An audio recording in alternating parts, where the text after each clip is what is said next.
Assalamualaikum warahmatullahi wabarakatuh. Mari kita buka pertemuan kali ini dengan bacaan basmalah bersama-sama.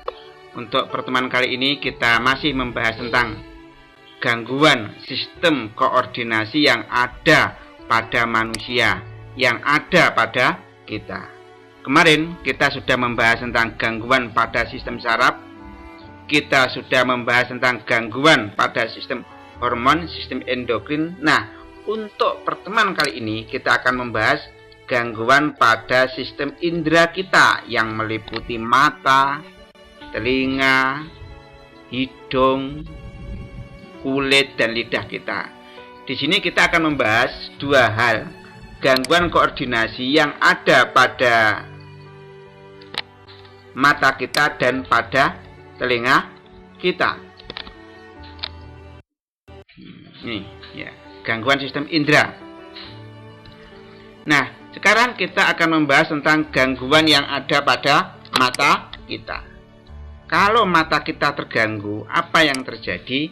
Maka penglihatan menjadi kabur. Ya, orang kalau kena katarak seperti ini, bola matanya seperti ini, maka mata menjadi kabur, tidak bisa melihat objek dengan jelas. Nah, di sini kita akan membicarakan tentang gangguan-gangguan pada mata.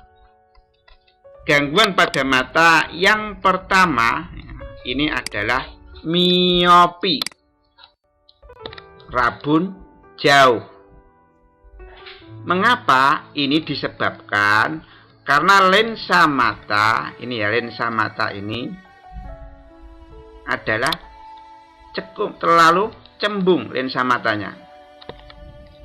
Lensa matanya terlalu cembung atau positif. Ketika lensa mata terlalu cembung, maka bayangan mata itu tidak bisa sampai retina.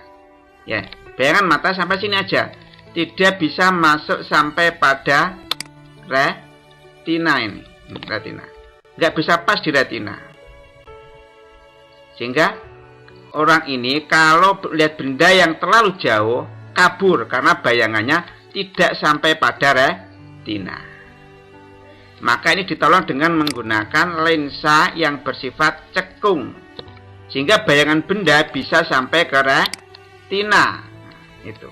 Sehingga orang ini tidak bisa melihat benda yang jauh. Gangguan pada yang kedua itu adalah hipermetropi. Hipermetropi juga disebut sebagai rabun dekat.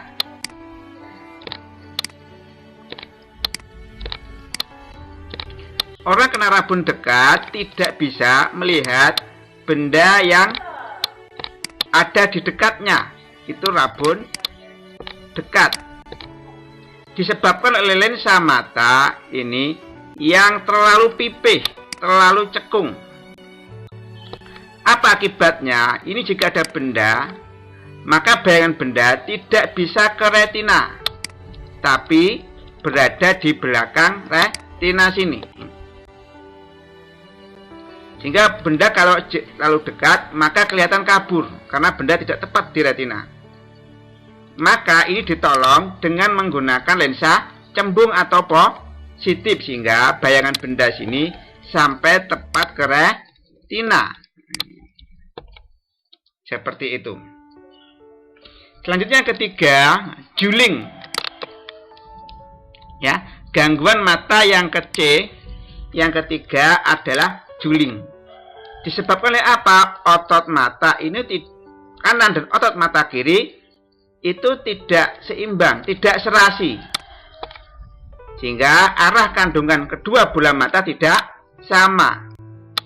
Berarti ini yang bermasalah adalah gangguan pada otot matanya, tidak serasi. Nah, ini bisa dengan operasi pengobatannya, bisa juga dengan tetes mata untuk melemahkan satu sisi otot mata untuk menyeimbangkan antara otot mata kanan dan otot mata kiri, seperti itu. Selanjutnya gangguan mata yang kecil, ya, itu glaukoma. Nah, ini D ya, koma. Ini maaf, ini D. Glaukoma. Apa itu glaukoma? Itu disebabkan tekanan dari mata yang mengakibatkan cairan mata tidak bisa mengalir dengan baik karena adanya tekanan-tekanan pada sel saraf bola mata. Tekanan ini mengakibatkan kerusakan jaringan saraf mata yang peka terhadap cahaya. Karena itu penglihatan menjadi kabur. Glaukoma ini bisa disembuhkan dengan operasi atau ini untuk mengurangi cairan-cairan yang ada pada mata kita. Seperti itu. Karena di sini adalah cairan mata tidak mengalir. Yang D, ini E ya. Yang E itu adalah katarak. Ini E. Apa itu katarak? Adalah suatu penyakit ketika lensa mata menjadi keruh dan berawan. Ini biasanya karena faktor penuaan. Bisa juga karena faktor penyakit, misalnya diabetes. Sehingga ketika usia sudah 50 harus sering periksa ke dokter untuk melihat bagaimana lensa matanya. Atau terutama yang menderita penyakit diabetes.